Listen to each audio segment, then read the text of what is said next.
Hello to all my friends out there. Hi, you guys.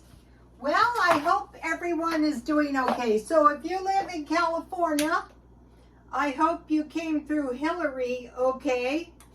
I told you guys yesterday we had no rain. Well, guess what?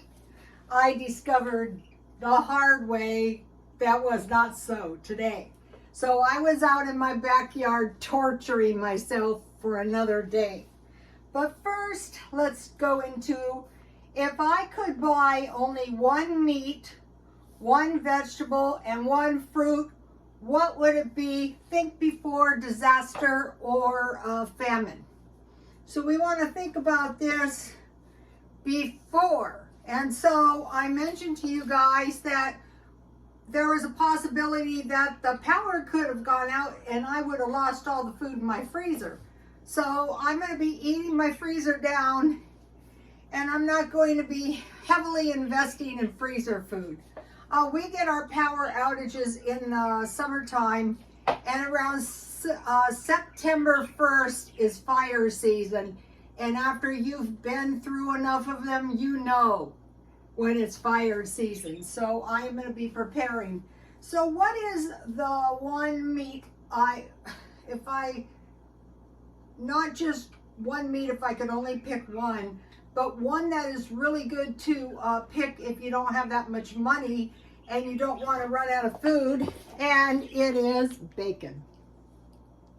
So today I was shopping around, not too much. I stayed close to home because there's a possibility that we could get more rain until Wednesday, so a couple days. So why bacon? First of all, bacon, this Walmart bacon was $4.20 something for a pound. That's pretty good. And so the thing about bacon is you can generate bacon grease. Okay, if you were really broke, you can use like a tablespoon of bacon grease in your beans or your food. You've got to have some kind of fat or oil. So the number one thing is bacon grease. So other than that, there is beans and bacon, potato soup with bacon. BLTs are good if you can get tomatoes. Today I found tomatoes, praise Jesus. Bacon and eggs, bacon and veggie quiche, bacon stir fry. So how I make bacon stir fry is fry your bacon, remove your bacon and chop it up in little pieces. Scramble an egg in the bacon grease. On the other side, put your rice and refry the rice, and then add vegetables, and then mix it all together and turn it and brown everything, and then add salt, pepper, and sugar. If you don't have bacon, you can use bacon grease and soy sauce, and you can get by on that.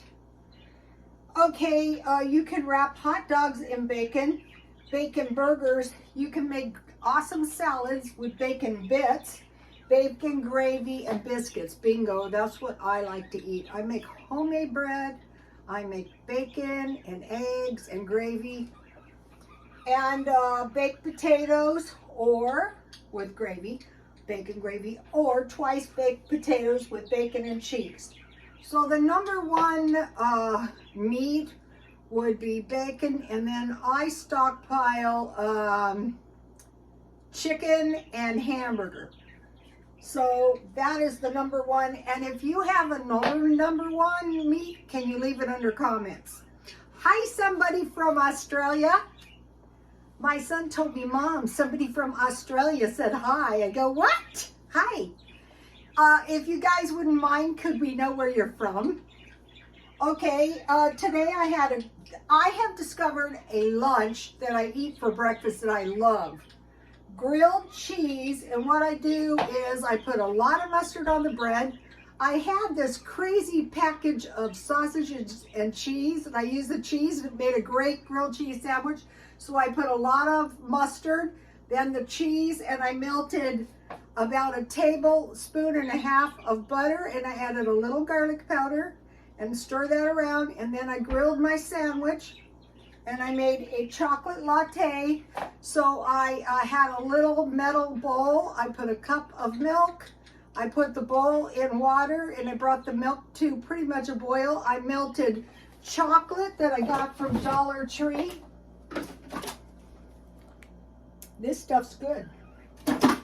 Then I put some 1 tablespoon of coffee creamer, any kind, and then I ground it up in the blender until it was frothy. So I had a grilled cheese sandwich, a chocolate latte, and 2 blueberry muffins. And so let's see, I still have one. Here's one. These are kind of better than cookies because you don't tend, oh no, you don't tend to overdo it on muffins the way you can on cookies and get that sugar rush. So I went into my stockpile, and here's some of the muffin mixes that I have. These only make 6 muffins. This is muffin mix, and this is muffin mix. So I noticed I had used all my berry muffin mixes up. So that was great. Okay, so now if I could have one, just one, vegetable, would be potatoes. So the thinking here is if a famine comes, if you're wiped out of money, it can happen. So you could have potatoes and gravy, French fries and ketchup, hash browns and eggs, potato soup with bacon, stuffed potatoes, stuff them with anything, broccoli and cheese, anything you have. Scalloped potatoes with ham, potato cakes, you know, on the side, that is good. Potato cakes with applesauce, and I make my own. Tacos, burritos. For tacos, you make mashed potatoes, and then this one way you can make them. You can also just use a potato cake and put salsa and lettuce and tomato. Burritos, I would usually fry like ham and roasted potatoes and cheese and a burrito with salsa and roasted potatoes. So here is, in case you want a screenshot. Okay, now, what one fruit? The one fruit I would select, and if you have a better idea, I would like to hear it. Raisins, raisin bread, but what about scones? Down through the ages, scones and coffee and tea, yes, scones. Oatmeal cookies with raisins, oatmeal itself with raisins, rice pudding with raisins, granola or trail mix, and any kind of raisin cookies. Okay, I want to mention something. I got these great trail mixes because you've got to have some fish and some nuts, but see all the raisins? So what I've been doing is taking everything except the peanuts out, and then I made peanut butter cookies, and then I used the peanuts up, and these were $2.50 at Aldi's. I suggest stockpiling those up. Okay, so the 3, it was bacon for the meat, potatoes for the vegetable, and raisins for the fruit. Okay, think about milk, cheese, yogurt, buttermilk, cream, and butter. So this goes back to like basic meal planning. You're going to buy groceries, milk, bread, butter, eggs, and cheese. If you have milk, you can make some crude cheese. You can make some yogurt or buttermilk, and if you have milk with cream, you can make butter, or you can just buy cream. So that's something to think about. Okay, now, so we have milk, bread, butter, eggs, and cheese. With eggs, you can substitute for meat or use in baking. Okay, that's that on the food. Okay, what I learned from Hurricane Hillary. Okay, I reported to you guys there was no rain whatsoever. That was not true. I went out to check the storm drain in my back, and praise Jesus that I cleared that thing. I told you guys I was all dinged up. I still am. And there was all kinds of debris in the storm gutter washing down. And so I cleared that out, but I also secured a bunch of topsoil for my garden, and I threw it over the fence, and it was awful. But The water was running about this deep. I could see where, you know, there was mud on the sides. And I just thought, if I don't want to think how much worse. And as I was going, I re-cleared it all again. I saw there was no water damage to any of 4 houses. So I learned, what I did is, the day I did it, I go, do it all. So then the storm came, and I pretty much didn't leave the house because we didn't know if we were going to be hit with flash floods. Okay, the trajectory was on the street at the end of my corner, but it hit west of the city. So we were very, very lucky. They were not so lucky. So your storm drains are key. Then I learned, don't invest heavily if you live in an area that's likely to have a power outage as heavily. One thing about this is, think about all the bacon you can stack in your freezer, and if you had to, you could take it out and put it in a cooler. Okay, and then disaster prepared as a way of life. And so, you know, not ridiculous, although I would like a shotgun. No, just kidding.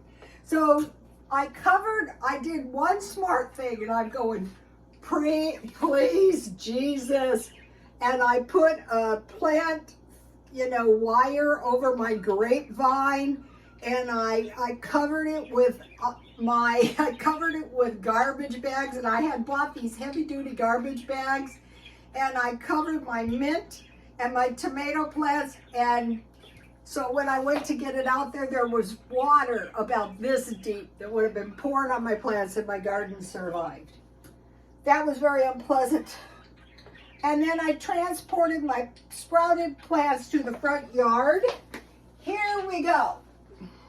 That's a lot of tomato plants, and I do have 2 soys, and the gophers ate the top off. But I was lucky that they survived the hurricane. So that's what I did there. Okay, and one of the things I was weak on was water, Diet Coke, and toilet paper. So I will be beefing those up. I sold 2 purses. Well, I don't know. This one is such a cute purse, and this is what I do for a living. So I want to share this with you. Okay, what happened was, I bought this Juicy Couture purse. It's very cute. Imagine if I was young, how darn cute this is. So, okay, I bought that one day, and then sometime later, I got a brand new wallet. See, the price was $55. So my thinking was, I sold both for $55, so you pay me $55 for the wallet, and you get the purse free. So that would be an excellent bargain. And so I keep my purses free of dust, and I can slip these in a mailing bag, and I can ship it off to whoever buys it. And also I have a watcher. This is a vintage pin. These used to be around when I first started selling vintage jewelry, and now there's none. And these are old. So I have watchers on that. And then I decided not to sell my baseball cards or my comic books because I love them too much and I don't need the money that bad. But if I did need the money, I would sell them. Okay, you guys, thanks for tuning in. And I really appreciate you guys watching my videos, and God bless you all.